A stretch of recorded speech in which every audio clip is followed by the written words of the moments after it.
Hello मित्रांनो, नमस्कार आणि तुमचं आपल्या चॅनलमध्ये स्वागत आहे. युजुअली माझे जे ब्लॉग असतात किंवा माझे जे व्हिडिओज असतात ते बाईक रिलेटेड कॉन्टेंट मी क्रिएट करतो.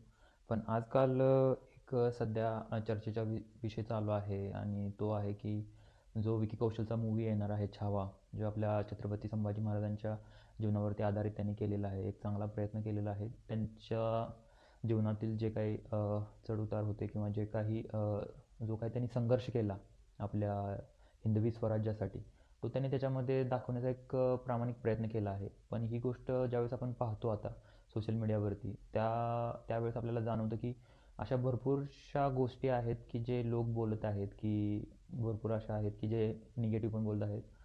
पण वैयक्तिक मला असं वाटतं की गोष्टी जेवढ्या आपण पॉझिटिव्हली घ्यायला पाहिजेत त्या घेत नाही आहोत. पण त्याच्या विरुद्ध जाऊन सगळ्या गोष्टी ज्या आहेत त्या अपोजिट वेने दाखवण्याचा प्रयत्न केला जात आहे सोशल मीडियावरती. एक निगेटिव्ह पब्लिसिटी होत आहे या पिक्चरची, जी की चुकीची आहे असं मला वैयक्तिक वाटतं.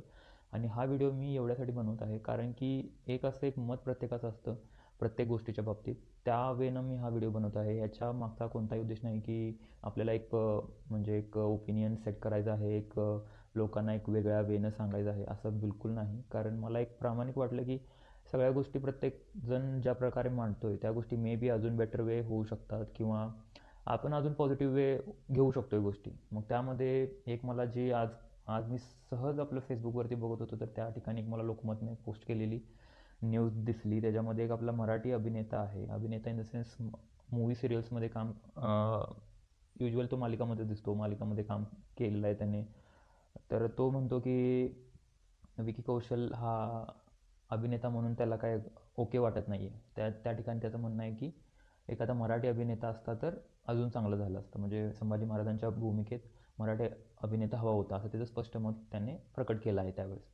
मग मला असं वाटतं की ठीक आहे, म्हणजे नक्कीच मराठी अभिनेता जर कोण त्या लेवलचा त्या त्या काय म्हणतात ते प्रोड्युसर डायरेक्टरला जर ओके वाटलं असतं तर त्यांनी नक्कीच कास्ट केला असता. पण असं तुम्हाला वाटतं का की असं कोण, ऑब्व्हियसली अजून आहेत ऑप्शन्स भरपूर आपल्या मराठी इंडस्ट्रीमध्ये सुद्धा की जो की ज्यांनी अजून चांगल्या प्रकारे केलं असतं. पण ज्या प्रकारे विकी कौशलनं ह्या भूमिकेमध्ये प्रयत्न केला आहे त्याचा, तो नक्कीच त्या ट्रेलरमधून दिसत आहे. आणि असंही नाही की विकी कौशलला मराठी समजत नाही. विकी कौशलला सुद्धा चांगलं मराठी बोलता येतं, त्याला चांगलं समजतं. त्यामुळं त्यालासुद्धा त्या गोष्टीचा तेवढाच सेन्स आहे की ह्या भूमिकेची काय मागणी आहे किंवा काय काय ह्याचा इम्पॅक्ट असू शकतो सोसायटीमध्ये.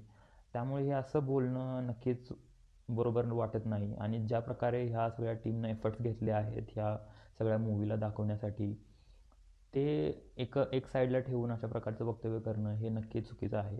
आणि अजून एक गोष्ट अशी की की आता कसं छत्रपती शिवाजी महाराजांच्या बाबतीत भरपूर म्हणजे ऑल ओव्हर माझ्या माझ्या एक अंडरस्टँडिंगनुसार असं वाटतं मला की छत्रपती शिवाजी महाराजांच्या बाबतीत पूर्ण भारतामध्ये बऱ्यापैकी सर्वांना माहिती आहे.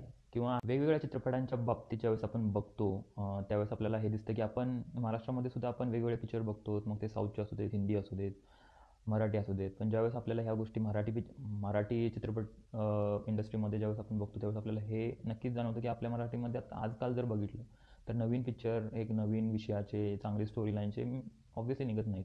काही निघतात जे आहेत जे आपण अप्रिशिएट करतो, पण ज्यावेळेस बिग बजेट पिक्चर निघतात त्यावेळेस ऑब्व्हियसली नाहीतच निघत मराठीमध्ये. आणि त्यामुळे आता असं आहे की सगळ्या गोष्टी एकदम चेंज होत आहेत. आपण ऑलमोस्ट सगळ्या ऑल ओव्हर इंडियामध्ये साऊथ पिक्चर ते ते जरा बघितलं जातात, ते जरा जास्त इनोव्हेटिव्ह पद्धतीने ते स्टोरीज वगैरे सगळ्या गोष्टी करतात आणि जे लोकांना आवडते सुद्धा. मग त्यामुळे ह्या गोष्टी आता जरा जास्त बघितल्या जातात.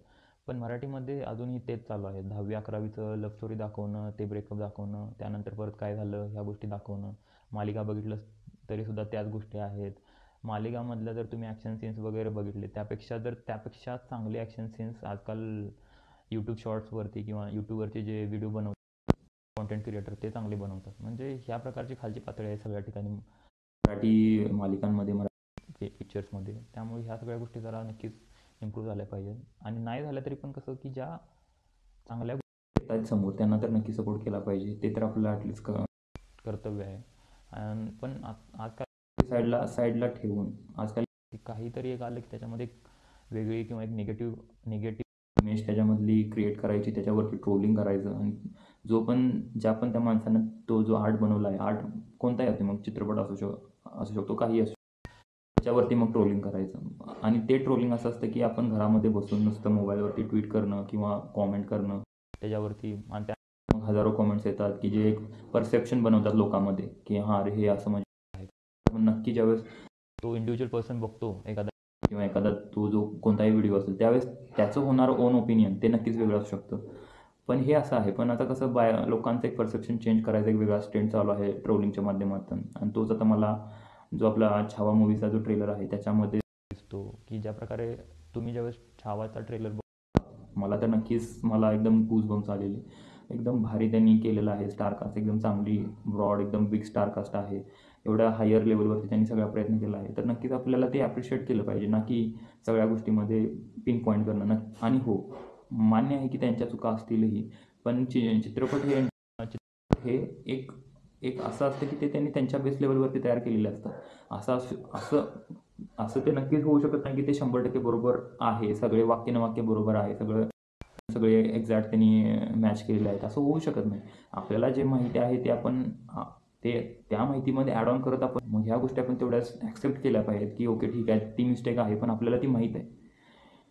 सो मला हा व्हिडिओ बनवण्याचा एकमेव मला मुद्दा वाटला की कारण ज्यावेळेस मी इंस्टाग्राम बघितलं, ज्यावेळेस आज सकाळी ज्यावेळेस मी फेसबुक बघितला दुपारी, त्यानंतर ज्यावेळेस मी अजून इंस्टाग्रामच्या काही रील्स होते त्यामध्ये बघितलं की लोकांची इच्छा आहे चांगला म्हणजे चांगला प्रतिसाद आहे ट्रेलरला. पण काही लोक असे आहेत की जे ह्या मूव्हीच्या ट्रेलरला सुद्धा टार्गेट करून काही गोष्टी वेगळ्या पद्धतीने सांगण्याचा प्रयत्न करत आहेत. एक 0.1% चूक असू शकते, पण 99% त्याने एक चांगला एफर्ट दाखवला आहे हा मूव्ही बनवण्याचा. सो आपल्याला नक्कीच त्याला सपोर्ट केला पाहिजे. आणि भेटूया 14 फेब्रुवारीला. तोपर्यंत बाय, टेक केअर अँड जय महाराष्ट्र.